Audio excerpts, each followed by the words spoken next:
Pedagang di Talaut ungkapkan harga beras alami kenaikan yang cukup signifikan, meski demikian pasokan tetap tersedia di pasaran.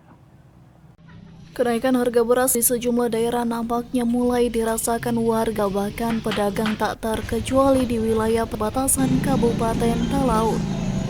Berdasarkan pantauan kawan Wati di pasar tradisional Lirung, untuk beras jenis permata ukuran 20 kg sebelumnya dijual dengan harga Rp285.000 per karungnya.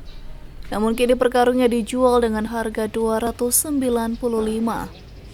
Sementara untuk beras jenis Punaken awalnya dijual dengan harga Rp295.000. Namun kini per karungnya dijual dengan harga Rp305.000.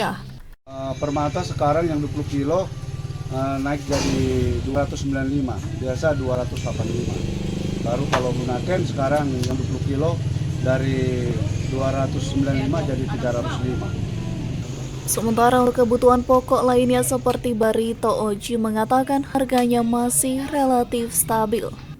Untuk barito sekarang stabil harga. Kalau tomat 10.000 per kilo, kalau rica keriting itu 40, kalau bawang merah bawang putih 40 dengan 43.000.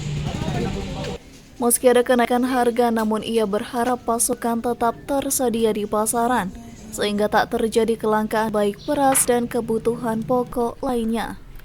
Dari Talaut, Alfred Wanung melaporkan untuk Kawan TV.